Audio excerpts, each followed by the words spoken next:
याद आई कि मुझे एक गलती है गई है और या कि क्षमा श्री ठाकुर जी तो मुझे मांगनी पड़ेगी। भैया ब्रह्मा जी चल दिए श्री ठाकुर जी के पास और श्री ठाकुर जी के श्री चरणों में जाकर गिर गए कि हे प्रभु, मोते भूल है गई, मोते अपराध है गयो, मुझ क्षमा करो।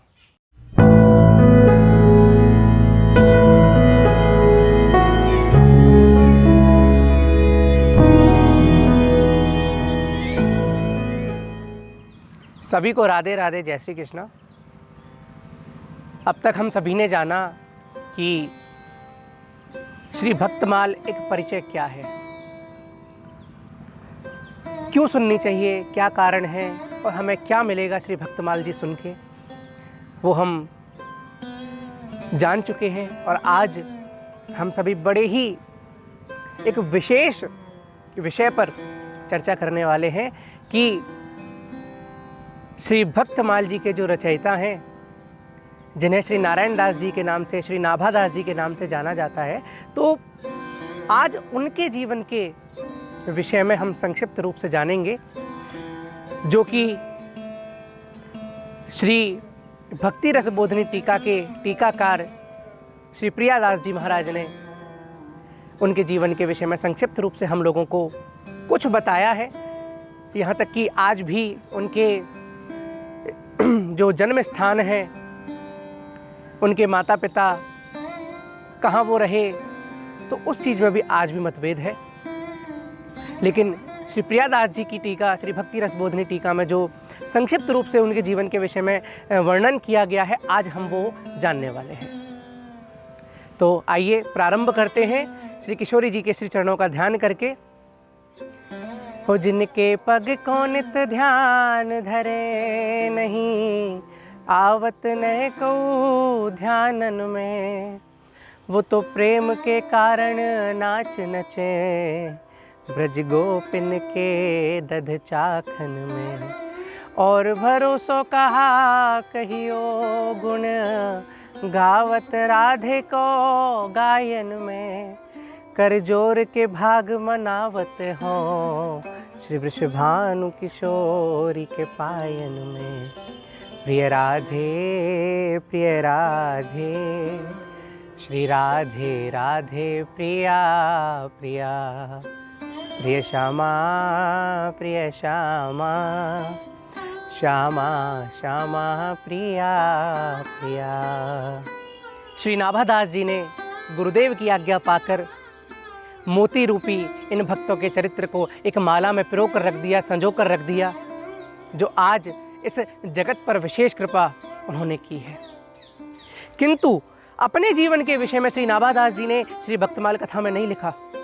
भक्तमाल जो ग्रंथ है उसमें कहीं भी श्री नाभादास जी के विषय में हम लोगों को देखने को नहीं मिलता है।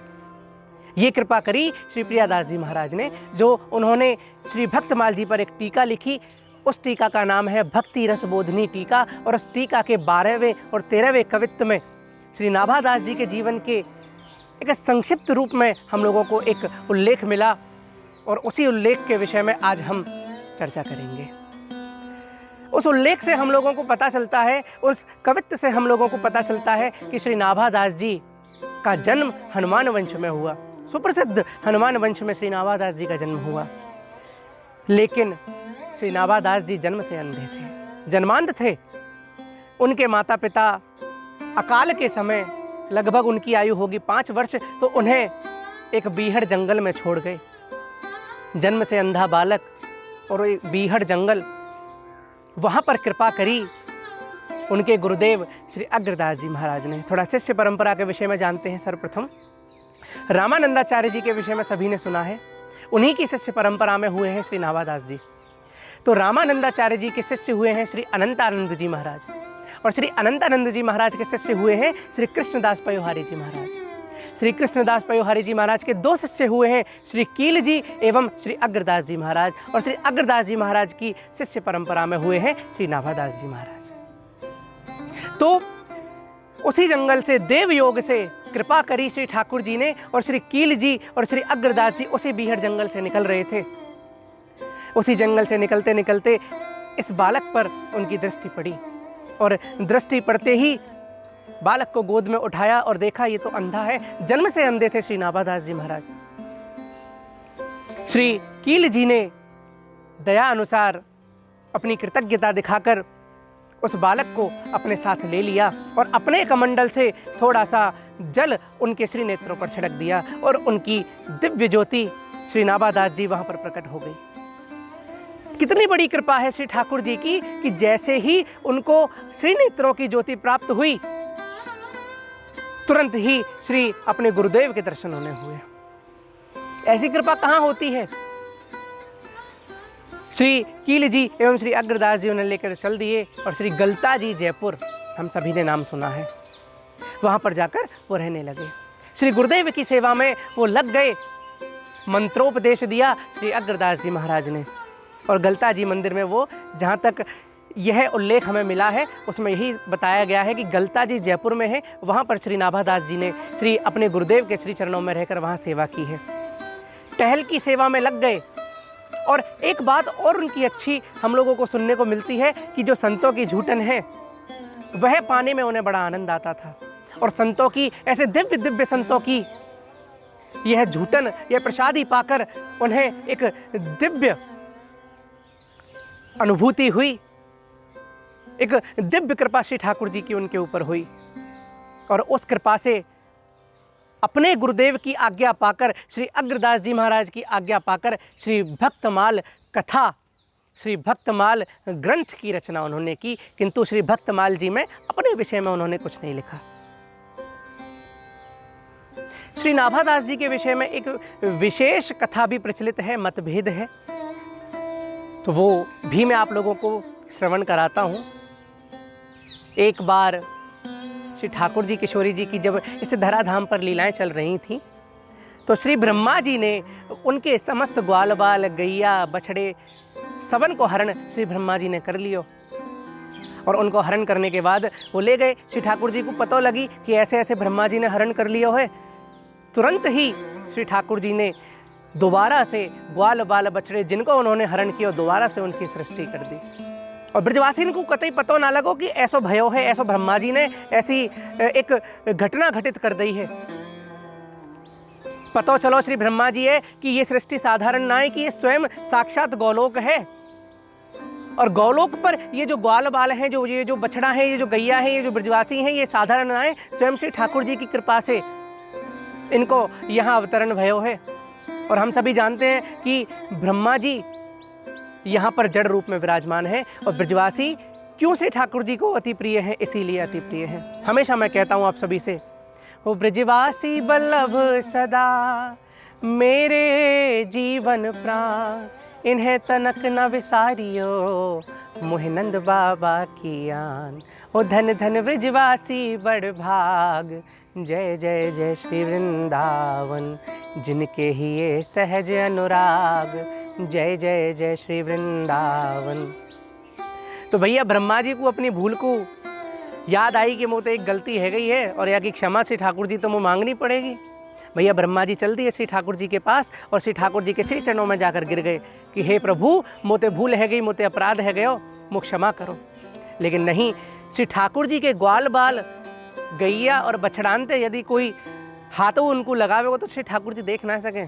श्री ब्रह्मा जी को दंड दियो कि तुम इस भूलोक में जन्म लोगे और 5 वर्ष तक तुम अंधे रहोगे।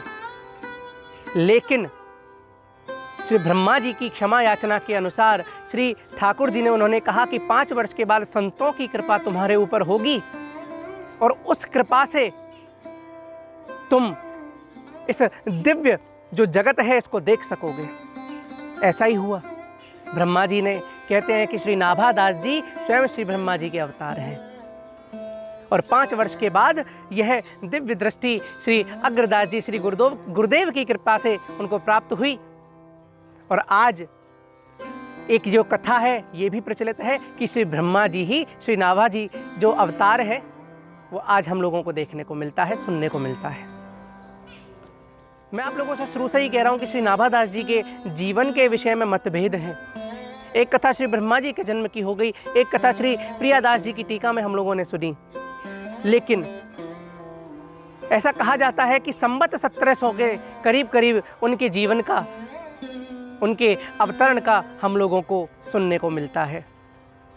तो आज हम सभी ने श्री नाभादास जी के विषय में संक्षिप्त रूप में हम लोगों ने जाना है। और सर्वप्रथम जिनके विषय में जाना उनके ही विषय में हमें थोड़ा बहुत जानने को मिला है, जबकि समस्त भक्तों के विषय में उन्होंने बड़े बड़े विस्तार से लिखा है। बड़े बड़े विस्तार से उनके जीवन के प्रत्येक बिंदु के विषय में हम लोगों को उन्होंने बताया है, लेकिन उन्हीं के जीवन के विषय में संक्षिप्त रूप से हम लोगों को जानने को मिला। ये भी बहुत बड़ी कृपा रही है श्री प्रियादास जी महाराज की। और ब्रह्मा जी के अवतार माने जाते हैं श्री नाभादास जी महाराज। जैसा कि संतों की कृपा हुई, ऐसा ही श्री ब्रह्मा जी की कथा में हम लोगों को सुनने को मिला।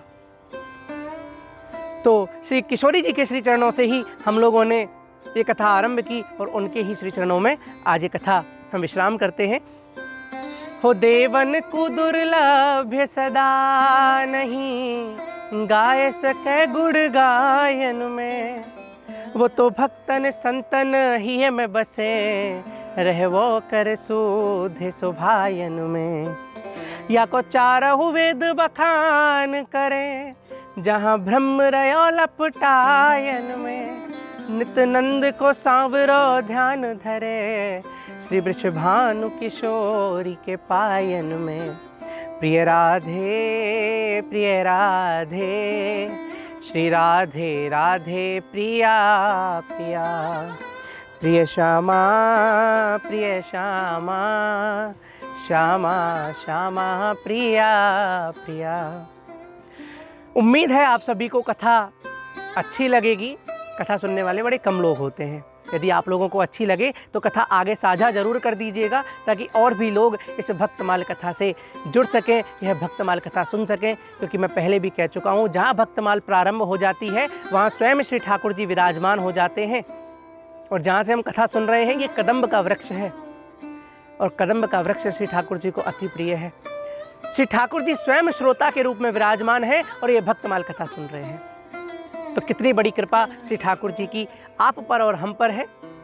तो बस ये कथा आगे भी साझा कर दीजिएगा, ताकि और भी लोग भक्तमाल कथा सुन सकें। आप सबन को श्याम सुंदर गोस्वामी की ओर से श्री धाम बरसाना से राधे राधे, जय श्री कृष्णा। श्री किशोरी जी सदैव सदैव आप सभी पर कृपा बनाए रखें।